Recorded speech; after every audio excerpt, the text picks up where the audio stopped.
too. So last night I'm sitting at home and I'm studying my speech and I'm like, good morning. And I said, that is really boring. Let me just speak with you as family in the living room. Is that okay?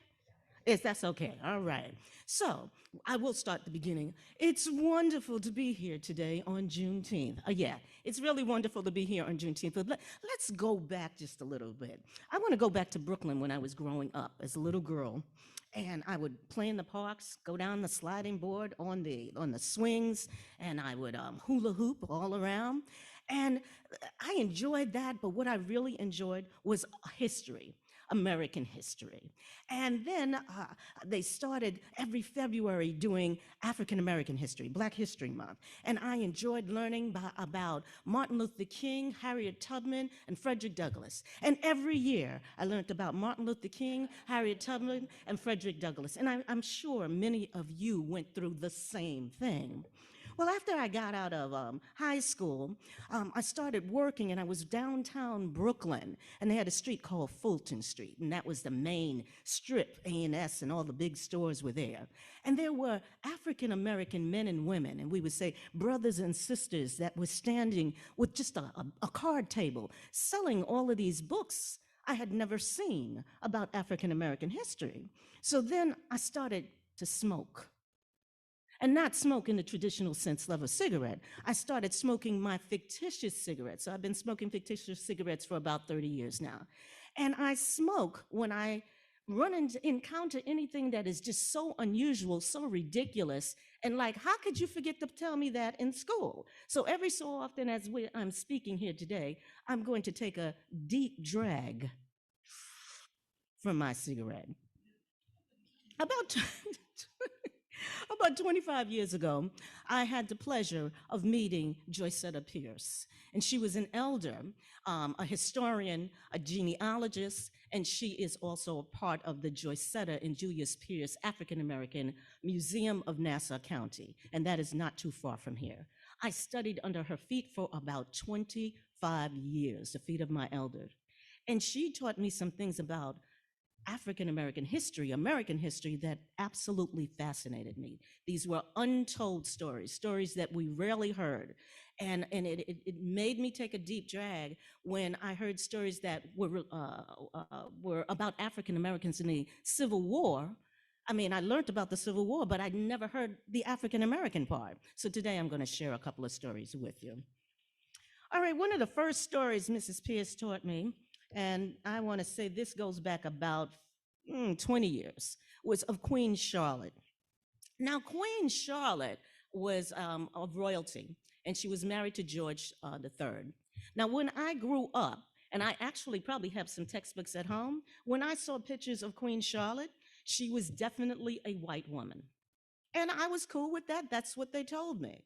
But now, I guess the treasure chests of truths are coming out. And Mrs. Pierce helped to bridge what was going on.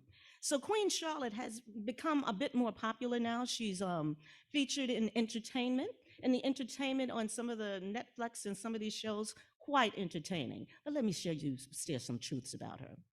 So Queen Charlotte, her background was, of course, she was Black, but she was also a Black Portuguese, and she lived in Germany.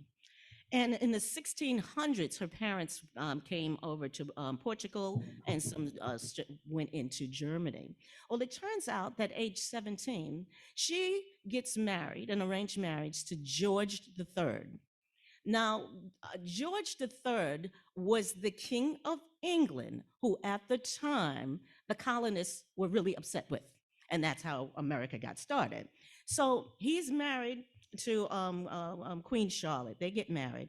And it turns out when they get married, that's when the colonists are fighting the king. They can't stand the king, the this and that with the king. But nobody ever told me or said anything that he was married to a Black woman or a mulatto woman. Can you share this is Queen Charlotte. I tried to bring some pictures. Let's do show and tell. So this is Queen Charlotte. And I do believe I was down at the local Stop and Shop and saw someone in there that looked like that. And I think there's also another picture of Queen Charlotte. Can you share that too? Well, anyway, Queen Charlotte gets married to the king. Yes. Now, you definitely saw her in Stop and Shop.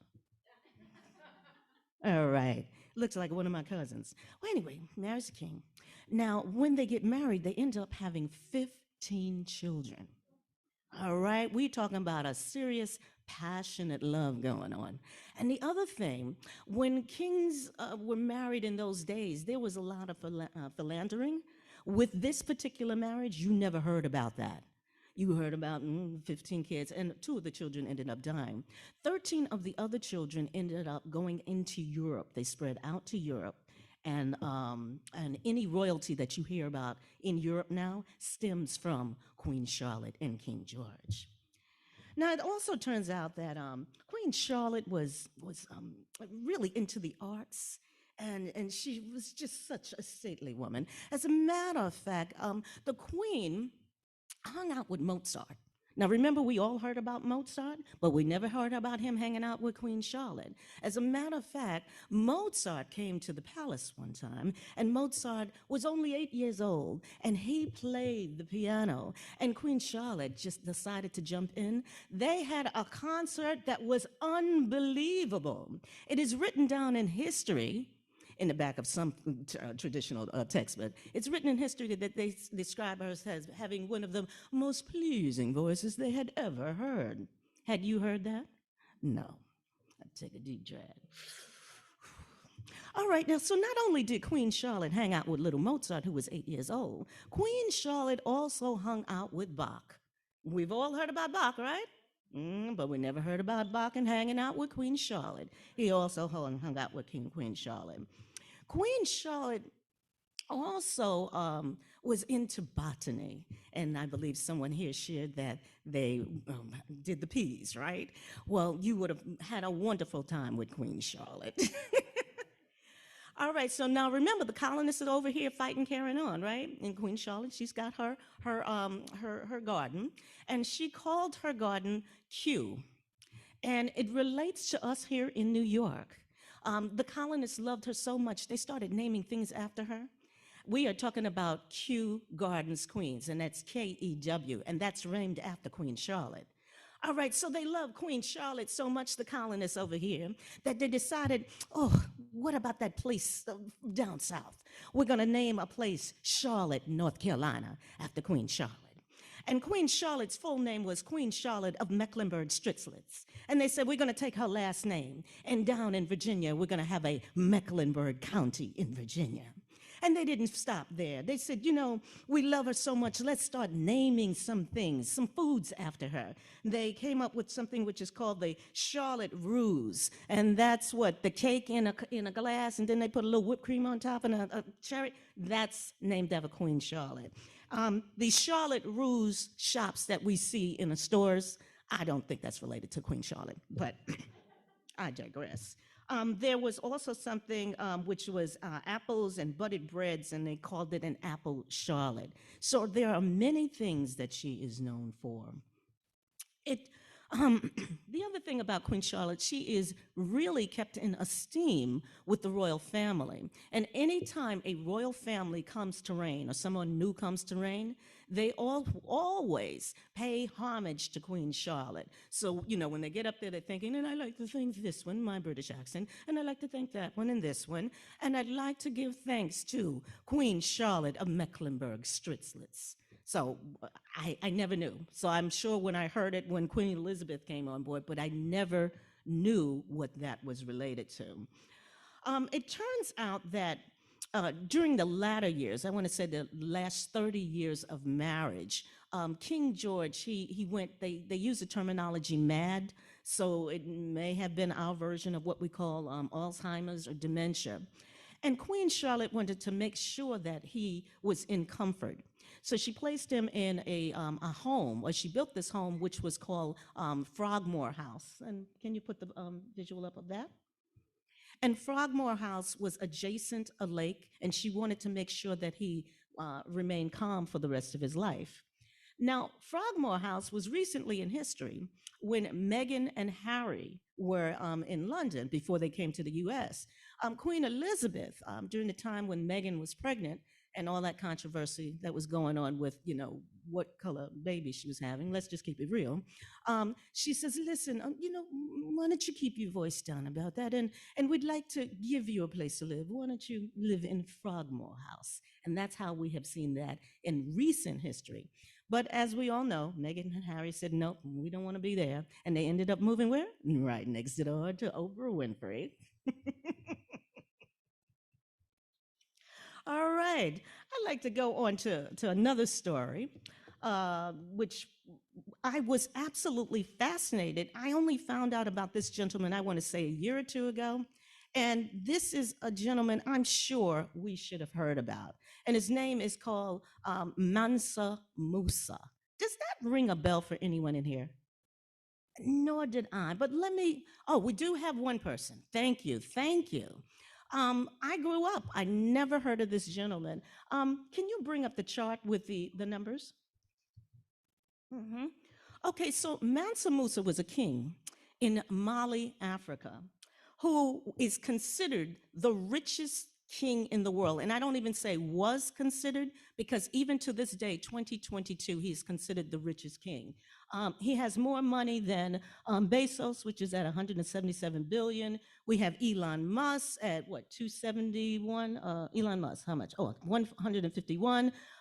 We have Bill Gates, 124. But when we look at down on the Forbes chart of the top 10 richest, and they're primarily men in the world as of 2022, Mansa Musa has more money than all 10 of them combined together. I'd never heard that. All right, let's talk about this background. So Mansa Musa came into a reign in the 1300s. He reigned for about, and you could put the Africa map there. He reigned for 25 years.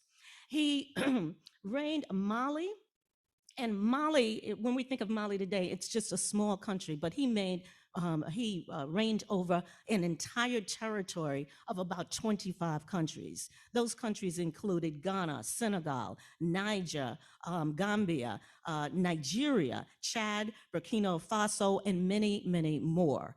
The distance of what he reigned over was 2,000 miles.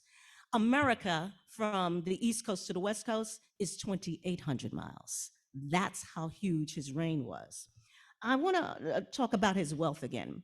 When the economists and the money people tried to calculate how much his wealth was, it is described. The BBC has described his wealth as breathless. It goes beyond on calculations, numerical calculations. They say that Money Magazine said that he was richer than anyone can describe. Another guy, Mansa Musa himself, said that his riches were, he says of his riches, he says, my riches are like the garden. They just grow just like plants. That's how much money I have. Now, let me tell you something that we can relate to of his riches. At the time, he had more gold. He had 50% of the gold measured in the world. I know, let's take a deep breath, right? In addition to gold, contributing to his wealth, he was also rich because of salt. And at the time, salt was really precious. Aside from seasoning, salt was used for preservation. It was used for disinfectant. It was used as, in some places, it was used as a form of commerce, used also as fertilizing, and I think I mentioned preserving food. So between the gold and the salt, he was a very, very, very rich man. It turns out that while Mansa Musa was ruling and doing his thing over all of this great land that he had, in Europe at the time there was the Black Plague. All right, the bubonic plague was going on. So no one in Europe was really paying attention to him, because at the time during the world there were wars and people would have surely have taken over or tried to take over the lands that he had. So while everybody's dealing with the bubonic plague, During a portion of his life, Mansa Musa said, I want to go on a pilgrimage. I want to go from Mali, the original city of Mali, and I want to go to Mecca. So we're talking about it's probably 1,000 miles or so. And, we didn't have cars, we didn't have trains. He says, I'm going to walk to Mecca. And much of that walking would have been done through the desert. So he says, well, I want to make it a little bit easier for myself. I'm going to bring a couple of people. And, when I read couple of people, I'm thinking, well, he's the king. He probably brought his cabinet because that's the way I relate to certain things. You have a president, you have a cabinet, you have a king, you have a cabinet. Well, let me tell you how big his cabinet or the number of people he took. He took 60,000 people with him. 60,000 people traveled about a year or so through a desert, and this was called a caravan. Now, he was a brilliant man, and he wanted to document his history. He purposely wanted to document the history. And if you have the picture of the caravan, um, he made sure that he brought with him historians, people who could draw, architects, historians. He wanted to make sure that he documented everything he did. And this is what the caravan did. When they describe it, when the historians describe it, they said, and these are the historians of his time. They said you can see people from miles and miles on end, and they're all going in a straight line. In addition, he wanted, whenever he stopped in a town, he wanted people to know that his servants were his. So for the men that he had, and he had 12,000 men servants, he made sure that each servant carried a staff that was made of gold. So when you saw that servant walking around town, you knew that was Mansa Musa's servant.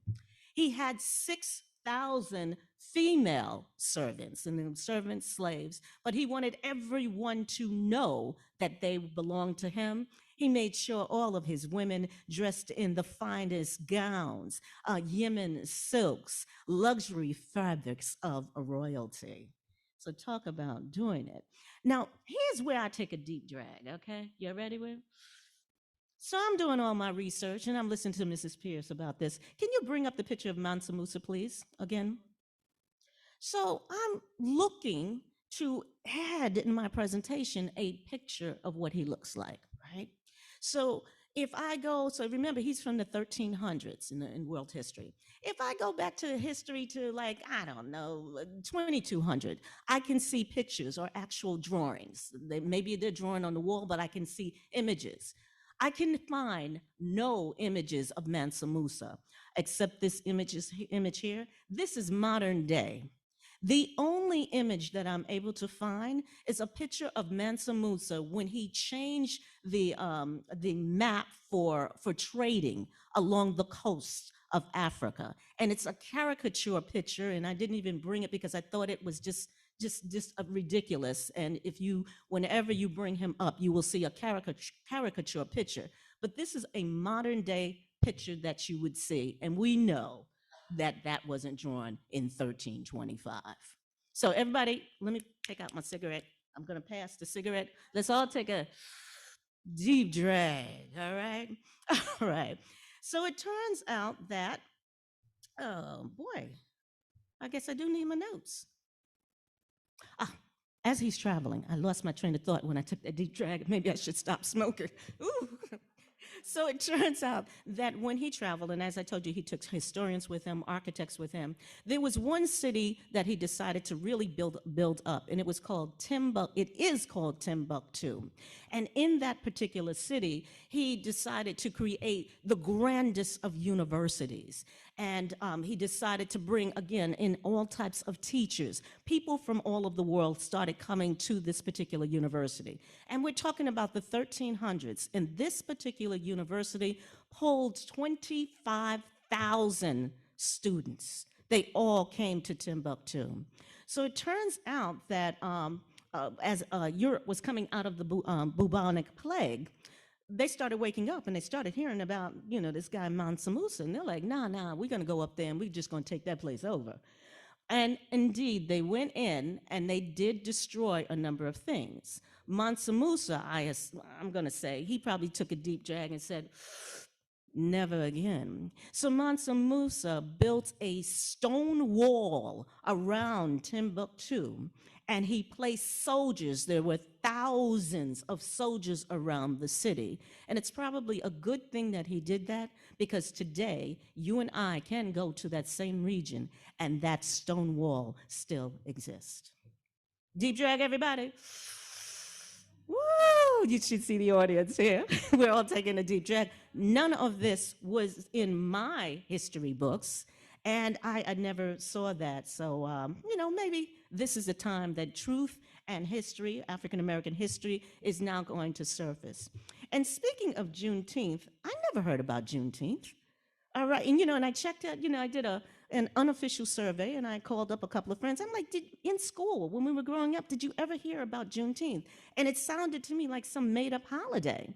And then when I heard the history, and Arthur, thank you very much for sharing that history, I was absolutely amazed. And it turns out, so Galveston, Texas, that was the last area to be freed from slavery. And it turns out when that soldier went down, he had with him 209,000 former slave soldiers. These were Union slave soldiers. Now, when I was in school and I heard about the Civil War and the Union soldiers, I didn't even know we had Black Union soldiers, or maybe it was kind of mentioned, but surely I didn't know there was nearly 200,000 that were there. So, thank goodness for Juneteenth. Let me take a deep breath. You ready? Let's do the next one. All right, here's another story which makes me proud, and also has me stopping in my tracks. So everybody familiar with Rosa Parks? Woo, we all heard Rosa Parks on the bus, and didn't give up a seat.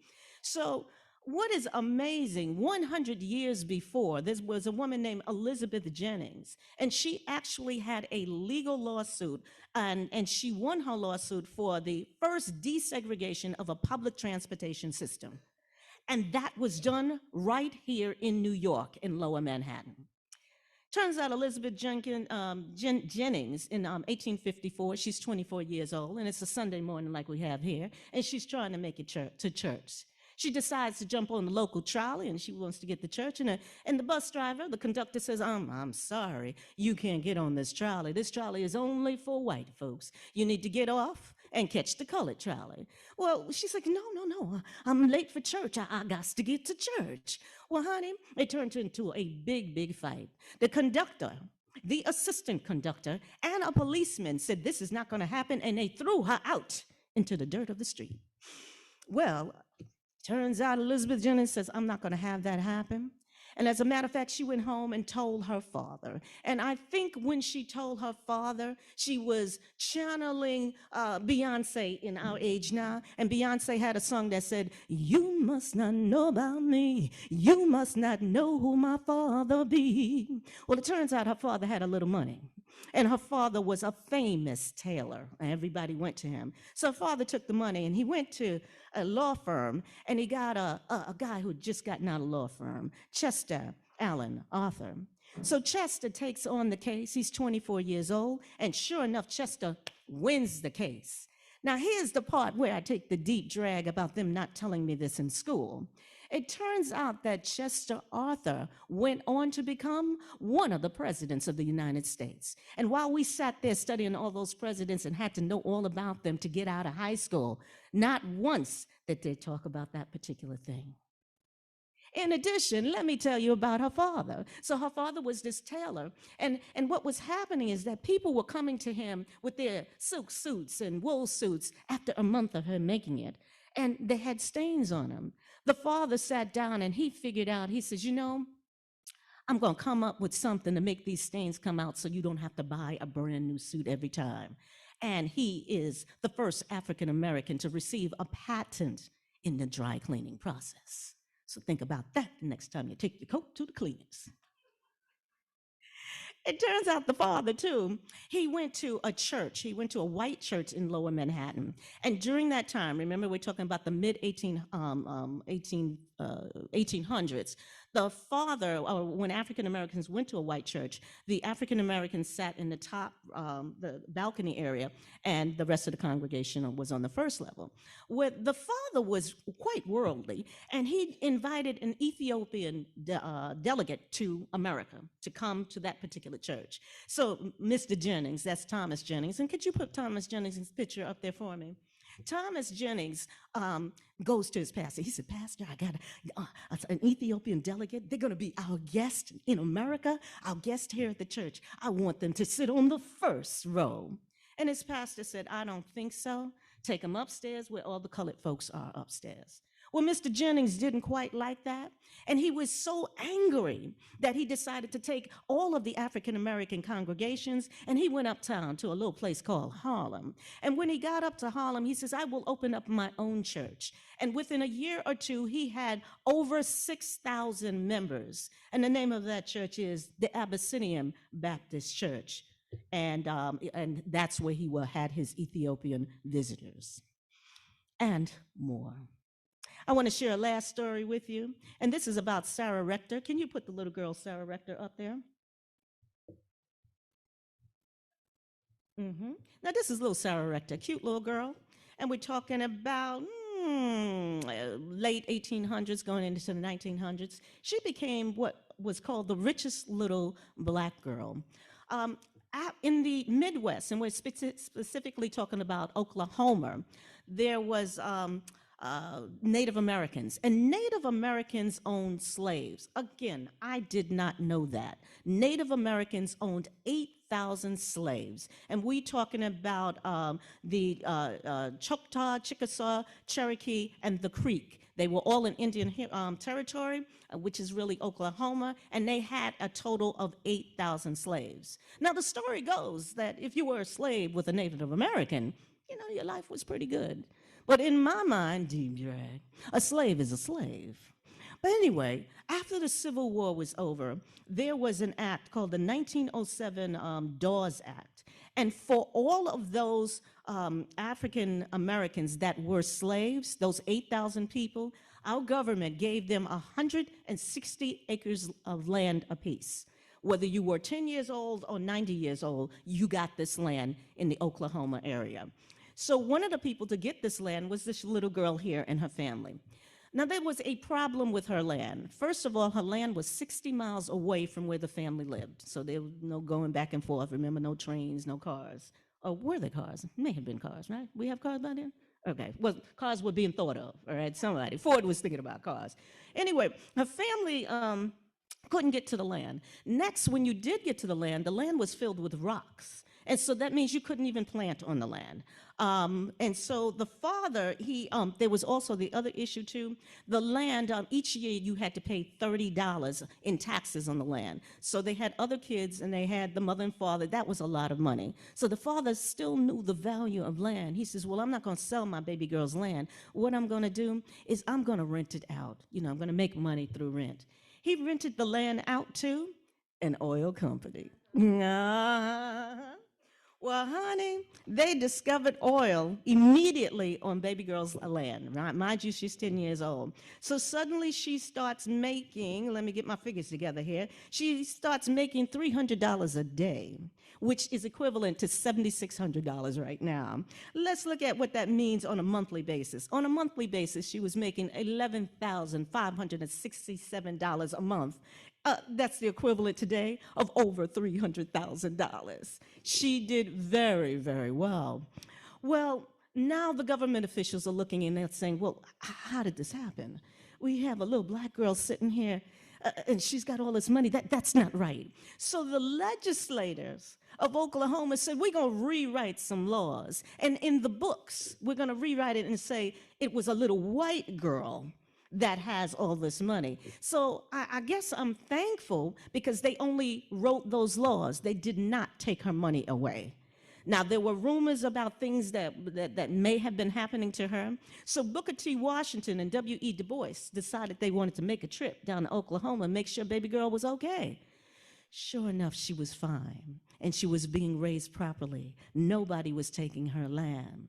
When she turns 18 years old, she goes off. She buys a hotel. She sets up a bakery. She buys her mom and dad a brand new house. She also had what I would call soirees. And she had the finest of finest soirees. Folks, famous entertainers would come all the way over to Oklahoma to see her. She had Duke Ellington in her home. She also had Joe Louis come by, the famous boxer, and she also had Count Basie. She did very, very well.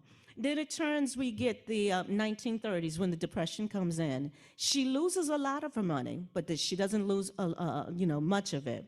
She stayed with us until 1967. She was 65 years old, and she ended up having 3 sons. It is my dream to find those sons and perhaps even bring them to New York so that we can hear from those sons I'm and in. hear with their lives.